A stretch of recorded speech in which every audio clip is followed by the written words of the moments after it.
કપાઈ ગયેલું ચાલુ છે.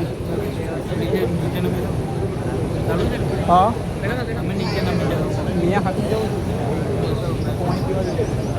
એટલે ભાઈ તને બંધ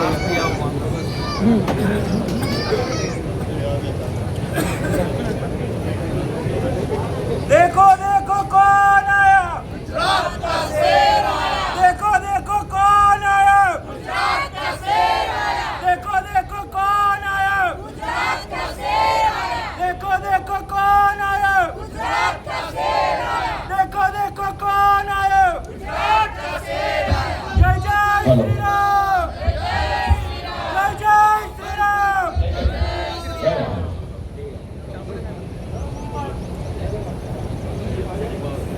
बोलो भारत माता की.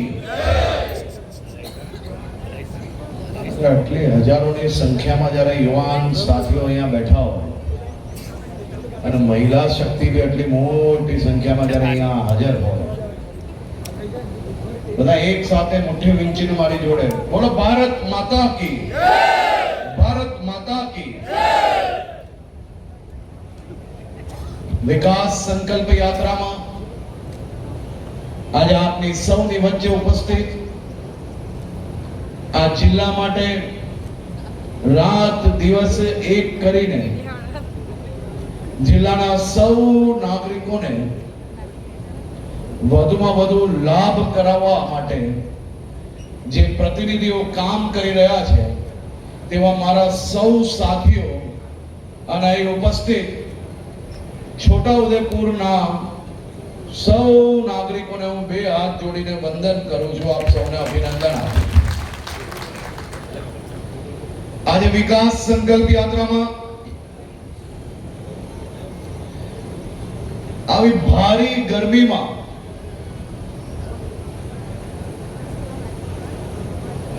અહીં ઉપસ્થિત હજારો લોકોને જ્યારે જોયા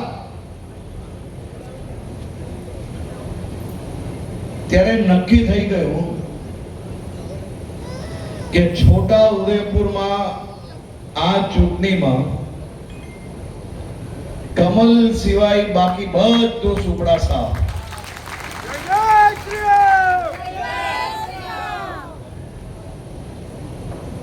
આવી ભારી ગરમીમાં કોઈ વ્યક્તિ હમણાં ઘરની બહાર પગ મૂકવાનો હોય તો 10 વાર વિચારે. તેવામાં 3 કલાકથી તમે બધા જ આવીને બેઠા અને ભારત માતા કી જય અને ભારતીય જનતા પાર્ટી જિંદાબાદના નારા અને તમારા નારા એ ચારેય દિશામાં એવા ગુંજ્યા. કાલ સાંજે જે બાકી રહી ગયા છે ને તેમાં કેટલાય હવે પ્રચાર માટે નથી નીકળવાના. બાદ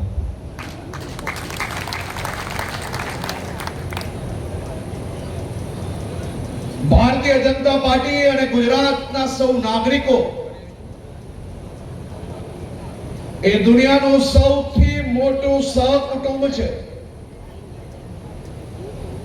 ભારતીય જનતા પાર્ટી અને ગુજરાતના નાગરિકો એ એક સિક્કાના બે પ્યાલું છે.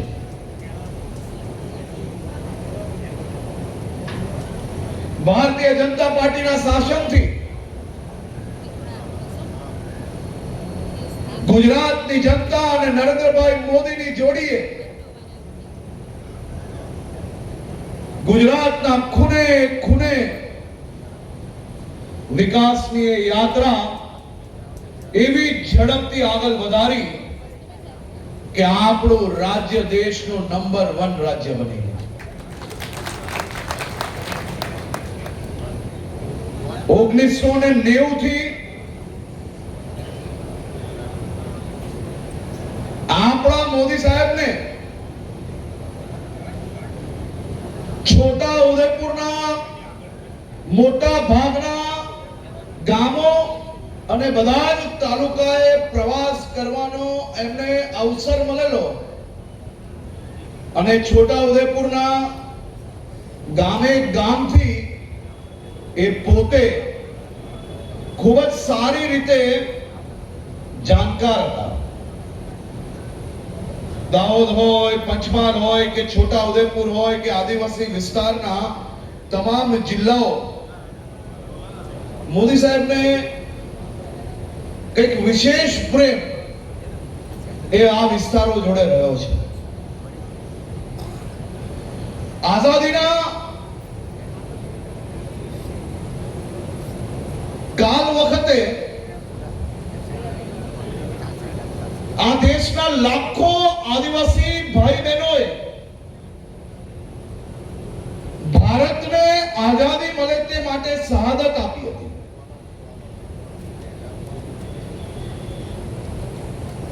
અને આ આઝાદીના લડવૈયાઓએ જે સપના જોયા હતા કે મારા દેશના માલે તુજાર પરિવારોની જેમ જ મારા દેશના આદિવાસી પરિવારોને આદિવાસી ગામડાઓમાં એ આદિવાસી ગરીબ પરિવારોના બી પાકા મકાનો હોય, તેમના ઘરમાં સાંજ પડે તો રોશની આવે, તેમના પરિવાર માટે ગેસની બોટલો ભવિષ્યમાં આવે, તેમની પરિવારમાં દીકરી હોય, બહેનો હોય, માતાઓ હોય, એને ખુલ્લામાં શૌચાલય ના જવું પડે, ગામની અંદર શાળાઓ હોય, બધા જ સમાજ, બધા જ પરિવારો સાથે મળીને ગામનો વિકાસ કરી શકે. આઝાદીમાં શહાદત આપનાર આ વીર શહીદોના સપના કોંગ્રેસે ચકનાચૂર કરી નાખી. આઝાદી તો મળી ગઈ, આઝાદી મળી અને દેશમાં અનેક વાર કોંગ્રેસનું શાસન આવ્યું, કોંગ્રેસના પ્રધાનમંત્રીઓ બન્યા. આપણા નરેન્દ્રભાઈ પ્રધાનમંત્રી બન્યા તેના પહેલા પ્રધાનમંત્રી આવાસનો ફૂટી કોડી બી કોઈને મળતી હતી ભાઈ? બધા જરાક હાથ ઉપર કરીને કે તો ખબર પડશે, આ કેમેરા વાળા ના ખબર પડે એમને.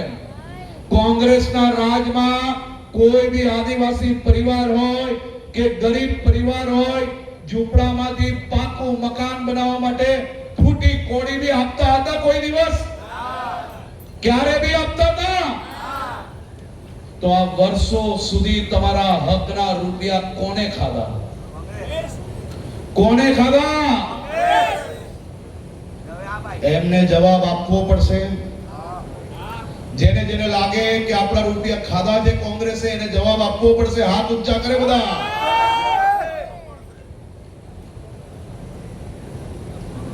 અમદાવાદ, સુરત કે બરોડાના મહેલોમાં લાઈટ હોય તો આપણા આદિવાસી પરિવાર નાના નાના ગામડાઓમાં પોતાના યુવાન દીકરા દીકરી જોડે રહેતા હોય, એના ઘરોમાં લાઈટો હોવી જોઈએ કે ના હોવી જોઈએ ભાઈ? આપણે એના હકદાર નતા?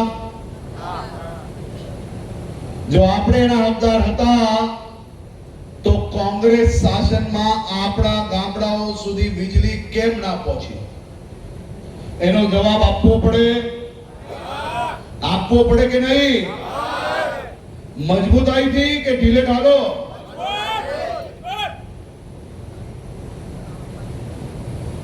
મારા આદિવાસી વિસ્તારના સૌ આગેવાનોને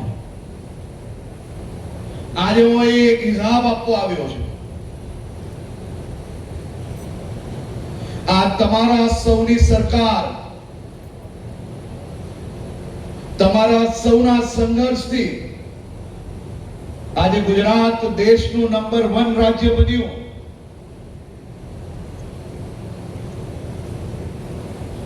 રાજ્ય દેશનું નંબર 1 બન્યું. સાથે સાથે મારા છોટા ઉદેપુર જિલ્લા માટે આ ભારતીય જનતા પાર્ટીની સરકારે અનેક ભેટ સોગાતો દર વર્ષે તમારા વિસ્તારમાં યોજનાઓ થકી, વિકાસના કામો થકી આપ સૌની સાથે મળીને નવા પ્રોજેક્ટો પાર પાડવામાં આવે છે. આજે છોટા ઉદેપુરના આદિવાસી વિસ્તારના ગામડાઓમાં મારા આદિવાસી વડીલો જે અહીંયા બેઠા છે એ કોંગ્રેસના શાસનના ગામડાઓ નથી રહ્યા. હવે કોંગ્રેસના શાસનમાં મારા દાહોદ, છોટાઉદેપુર આ બધા જિલ્લાના આદિવાસી ભાઈ બહેનોને શ્રમિકો સિવાય બીજું કોઈ કામ નહીં મળતું હતું. દિવસ રાત મજૂરી કરીને મારા આ આદિવાસી પરિવારો એમના ઘરનું ગુજરાન ચલાવતા હતા. એ આદિવાસી પરિવારોને આજે ભારતીય જનતા પાર્ટીના શાસનમાં છોટાઉદેપુરના ગામોમાં કોઈક ગામમાં ડોક્ટર મળશે તમને, તો કોઈક ગામમાં એન્જિનિયર મળશે, કોઈક ગામમાં નાની નાની દીકરીઓ ભણીને એનું સપનું સાકાર કરીને નર્સિંગ બનીને આ દેશના લાખો લોકોની સેવા કરતા નજરે પડશે. ક્યારેય કોઈએ સપનામાં વિચારેલું કે આપણા છોટાઉદેપુર જિલ્લાના આદિવાસી દીકરો દીકરી એ હવાઈ જહાજ ચલાવતા હશે અને પાયલટ બનીને આપણો દીકરા દીકરી હવામાં પોતાની સપનાને નવી ઉડાન આપશે? આ બધા જ કાર્યો નરેન્દ્રભાઈ મોદીના માર્ગદર્શનમાં આપણી ભારતીય જનતા પાર્ટીની સરકાર દ્વારા કરવામાં આવ્યું.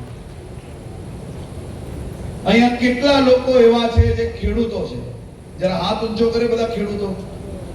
એ બધા હવે મારા ખેડૂત ભાઈ બહેનો એક સાચો જવાબ આપજો. આપશો બધા? જરા જોરથી કહો તો ખબર પડે મને. આપશો સાચો જવાબ? દર વર્ષે મોદી સાહેબ તમારા બેંકના ખાતામાં કેટલા રૂપિયા મોકલે છે? બધાને 6000 રૂપિયા મળે છે બેંકના ખાતામાં. જેને ખેડૂતોને મોદી સાહેબ દર વર્ષે 6000 રૂપિયા એમને મળતા હોય એ હાથ ઊંચો કરે. વાહ ભાઈ વાહ. 1 રૂપિયાની કટકી કોઈ મારી શકે? 6000 રૂપિયા મોદી સાહેબે મોકલેલા તમારા ખાતામાં સીધા પૂરેપૂરા આવે? આ મોદી સાહેબ આવ્યા ત્યારથી 6000 રૂપિયા મળે કે આઝાદ ભારત થયું ત્યારથી મળે? જરા જોરથી બોલો. આ મોદી સાહેબ આવ્યા ત્યારથી જો 6000 રૂપિયા મળે તો કોંગ્રેસના શાસનમાં આ લાખો કરોડો ખેડૂતોના 6000 રૂપિયા કોણ ખાઈ ગયું? કોણ ખાઈ ગયું? આ કોંગ્રેસીઓએ મારા ખેડૂત પરિવારના દર વર્ષે એમના હકના મળતા 6000 રૂપિયા ખાઈ ગયા. અહીંયા તમે એને માફ કરી લેશો પણ માતાજી ભગવાન ઉપર એમને માફ નથી કરવાના. હું તમને સ્પષ્ટપણે કહું છું. અને મારા છોટાઉદેપુરના ખેડૂતોના વર્ષ સુધી દર વર્ષે તમને જે 6000 રૂપિયા તમારા હકના ખાધેલી આ કોંગ્રેસીઓને તમે જવાબ મજબૂતાઈથી ગામમાં આવશે તો આપશો કે નહીં આપશો? કેવો જવાબ આપશો? બધા એક સાથે. આ કોંગ્રેસીઓને ગામમાંથી ભગાડવા પડશે કે નહીં? આ 6000 રૂપિયા ગરીબ ખેડૂતોના ખાધેલા કોંગ્રેસીઓને ગામે ગામથી ભગાડવા પડશે કે નહીં?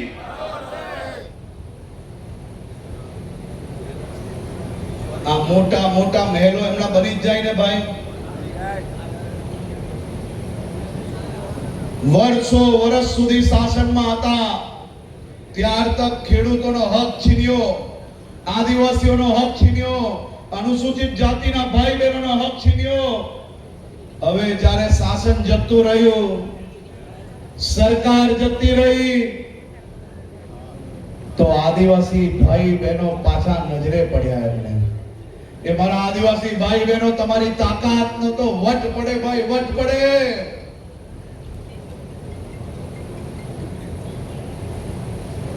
રાહુલ ગાંધી જેમ ગણપતભાઈ કહ્યું એ વિદેશની ધરતી પર જાય તો તમારું અનામત બંધ કરવાની વાત કરે,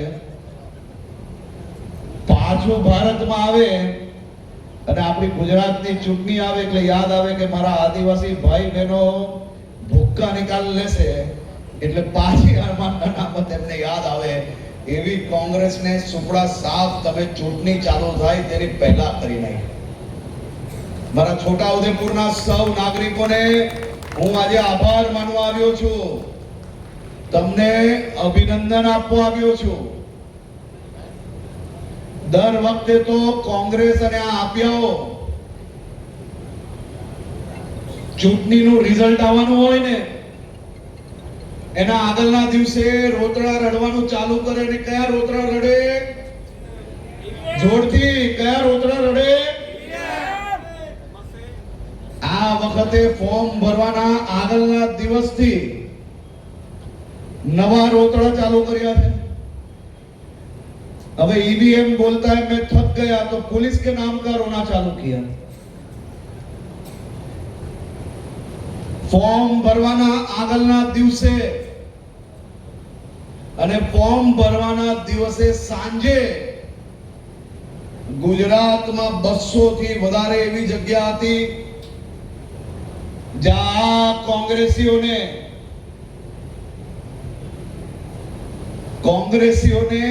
200 થી વધારે જગ્યાઓ પર કોઈ મૂર્તિઓ મળ્યા જ નહીં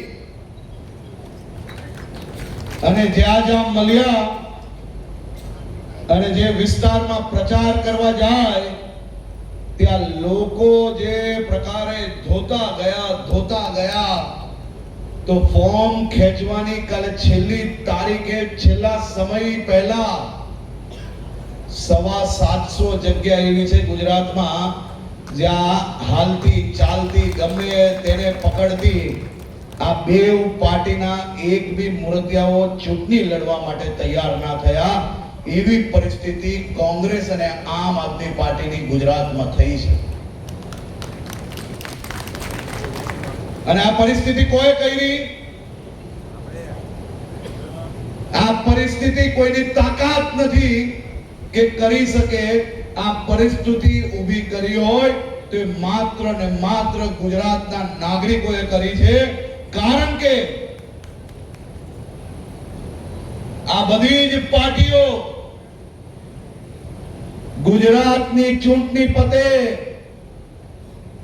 બીજા રાજ્યોની ચૂંટણીઓ આવે એટલે ગુજરાત અને ગુજરાતના નાગરિકોને બદનામ કરવા સિવાય બીજો કોઈ વિષય એ લોકો પાસે બચતો નથી।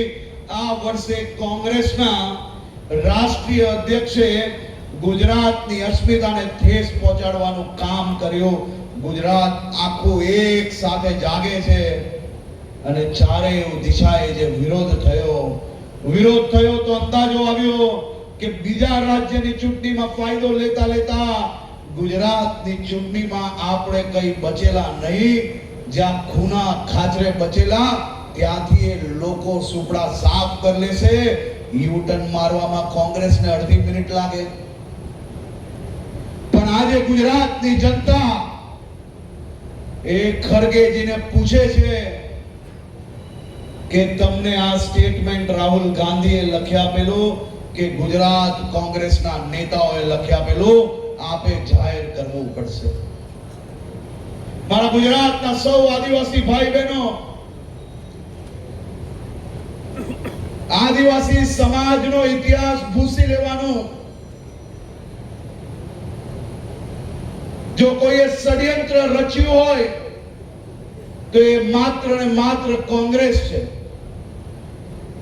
કોંગ્રેસી શાસન દરમિયાન આદિવાસી સમાજ જોડે ઘોર અન્યાય થતો ગયો અને આજ આદિવાસી સમાજ માટે, આદિવાસી ક્ષેત્રો માટે ભારતીય જનતા પાર્ટીની સરકાર દ્વારા ખૂણે ખૂણે વિકાસ પહોંચાડીને આપનું ભવિષ્ય ઉજ્જવલ થાય, આપની આવનારી પેઢી ઉજ્જવલ થાય તે માટે જે કામ કર્યું છે તે બદલ બી હું સૌ અહીંયાના ચૂંટાયેલા પ્રતિનિધિઓને અભિનંદન આપું છું।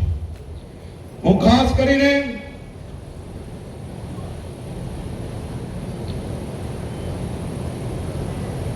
આજે ભારતીય જનતા પાર્ટીના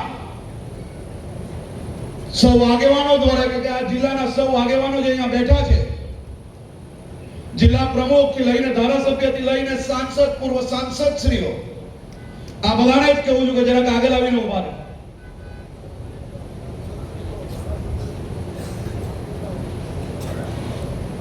તમને કોઈને અંદાજો નહીં હોય, આ ટીમ એક થઈને અમારા જિલ્લા પ્રમુખ જોડે ગાંધીનગર જ્યારે આવે तो आया हूं तो कुछ लेके जाऊंगा, અને લેકે જાઉંગા તો કોના માટે? અહીંયા બેઠેલા સૌ નાગરિકો માટે કઈક ને કઈક નવી યોજનાઓ અને સુવિધાઓ લઈને આવતા હોય છે. આ એ જ ટીમ છે જેને છેલ્લા 4 વર્ષમાં 150 થી વધારે નવી બસ, 350 થી વધારે નવા કનેક્શનો, 5 થી વધારે નવા પોલીસ સ્ટેશનો, અનેક નવી યોજનાઓ, અને આ વર્ષે તો બધું પાર કરીને 5500 કરોડના ખર્ચે છોટા ઉદેપુર સુધી નર્મદાથી પાણી પહોંચાડવાનો જે પ્રોજેક્ટ છે, એ આ જ ટીમ જે તમારી સામે ઊભી છે તે તમારા સૌ માટે લઈને આવી છે. મારા ખેડૂત ભાઈ બહેનો, આપણે તો ન્યાલ થઈ ગયા. દરરોજ આપણા માટે દિવાળી આવી, દરરોજ આપણા માટે રામનવમી ને બેસતો વર્ષ આવ્યો. તે પ્રકારના પ્રોજેક્ટ થકી આવનારા 2 વર્ષમાં પાણી લઈને આવવા માટે આપણે પ્લાનિંગ થઈ ગયું છે. અને મારા સૌ આદિવાસી વિસ્તારના ભાઈ બહેનો, હું આજે આપને વિનંતી કરવા આવ્યો છું કે ઇતિહાસ એવો રચજો કે આદિવાસી સમાજને વોટ બેંક તરીકે નહીં, પણ આદિવાસી સમાજ એ મુખ્ય ધારા અને તેમને બધો જ હક છે તેવો મેસેજ ભૂતકાળમાં તમારા સૌ લોકો જોડે અન્યાય કરનાર લોકોને મળવો જોઈએ. આપણા ગુજરાતના નાગરિકોને બદનામ કરનાર લોકોનો કોઈ ગામની અંદર એક બી બૂથ એવું ના નીકળવું જોઈએ કે આ કોઈ બી લોકો પ્લસ થાય તો ભવિષ્યની અંદર ફરી આપણા જિલ્લાને કે આપણા રાજ્યને બદનામ કરવાની કોશિશ કરે. આપ સૌ વડીલોને, મારા યુવાન સાથીઓને 2 હાથ જોડીને અભિનંદન આપીને આપને આભાર માનું છું કે આપ સૌ લોકો હજારોની સંખ્યામાં આવી ભારી ગરમીમાં આપે આવીને ભારતીય જનતા પાર્ટીના સૌ ઉમેદવારોને, ભારતીય જનતા પાર્ટીને આપે આશીર્વાદ આપ્યા છે. આપ સૌ લોકોને 2 હાથ જોડીને વંદન કરીને ખૂબ ખૂબ અભિનંદન.